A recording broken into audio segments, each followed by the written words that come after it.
Welcome to Copilot Podcasts. Imagine owning a house, but you can only live in it if someone else agrees to let you in. That's basically the story of the most unique superhero ever created. Today, we're diving into Access, the only character legally owned by both Marvel and DC Comics, how he bridges these massive universes, and why he might be the key to future crossovers. By the end of this episode, you'll understand how one teenager became the guardian of two entire comic book universes.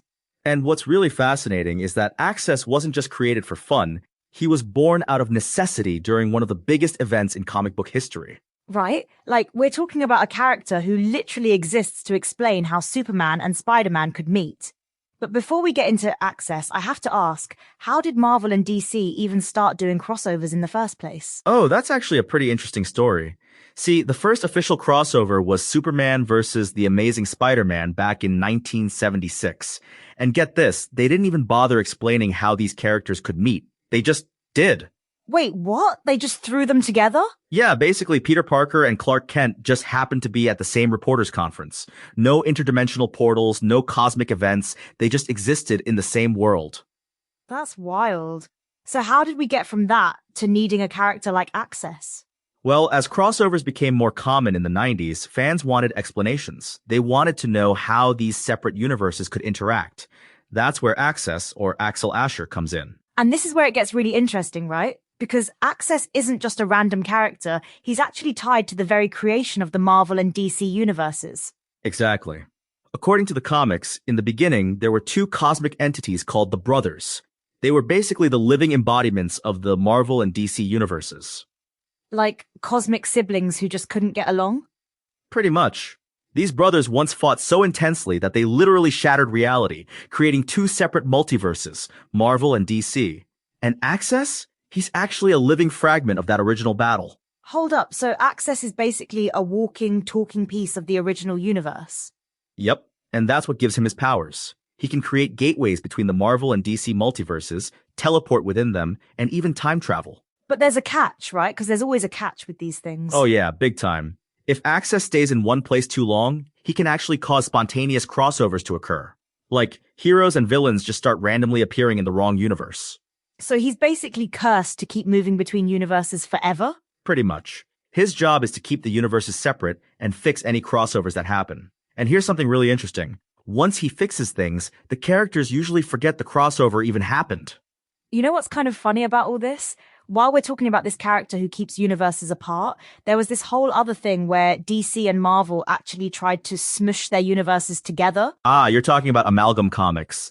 That was this wild experiment in 1996 where they merged their characters together. Like, they combined Batman and Wolverine into Darkclaw. Darkclaw? That sounds both ridiculous and awesome. It was, and they went all out with it. They created this whole fake history for these combined characters, complete with retcons and reboots, just like real comics. Speaking of legal stuff, this reminds me of another wild story. Did you know DC once spent 12 years in court fighting over Captain Marvel? Oh yeah, the National Comics versus Fawcett Publications case. That was one of the longest legal battles in comic book history. DC claimed Captain Marvel was too similar to Superman. And now DC owns Captain Marvel, or Shazam, as they call him now. It's kind of ironic when you think about it. Definitely. But that's what makes Access so unique. He's the only character that both companies deliberately created to share. So what happens when one company wants to use Access? Do they have to get permission from the other? Actually, DC has used him once outside of crossovers. In Green Lantern Muck 87, he showed up looking for Kyle Rayner and mentioned he was heading to the Marvel Universe to find Silver Surfer. That's such a meta moment, a character literally acknowledging he's going to another company's universe. And what's really interesting is that Access is actually crucial to explaining how all these crossovers work in-universe. Without him, there's no way to explain how heroes from different companies could meet. But we haven't seen him in a while, right? No, and that's partly because Marvel and DC haven't done many crossovers recently. The last major one was JLA Avengers in the early 2000s. But that might be changing soon, right? I mean, there's been some movement lately. Yeah, actually. In 2025, Marvel and DC started doing crossovers again with Batman and Deadpool. They're even planning Superman Spider-Man specials for 2026. So could we see Access return? It's possible, especially since Marvel just connected their comics continuity to the MCU through the TVA series. The multiverse is bigger than ever. Wait, they did what now?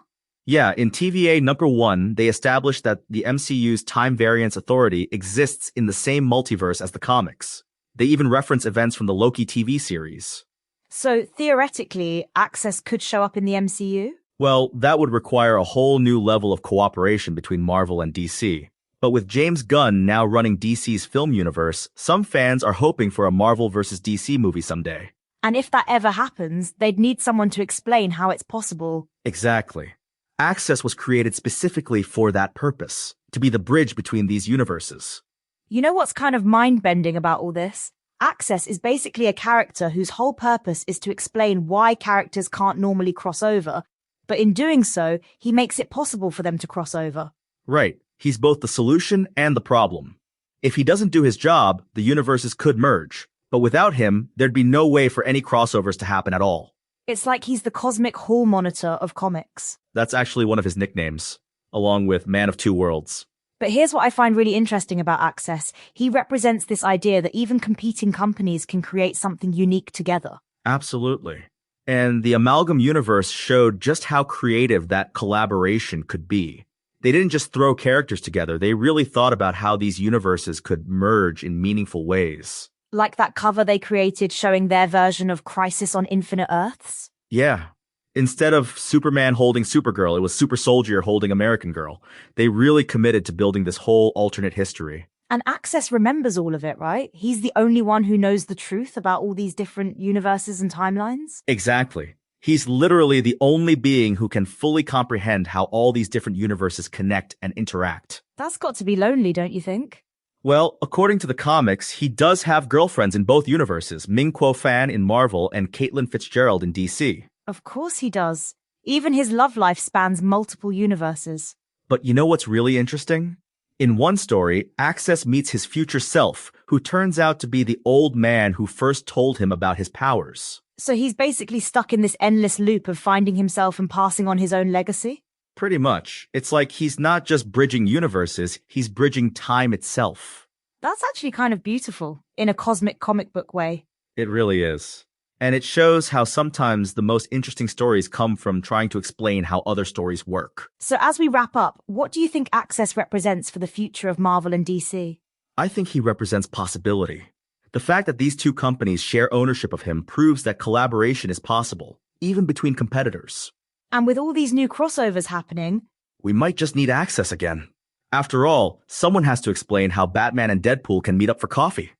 Well, that brings us to the end of today's episode of Copilot Podcasts. Remember, next time you're reading a comic book crossover, there might just be a teenager named Axel Asher working behind the scenes, making sure the universes don't collapse. Thanks for listening.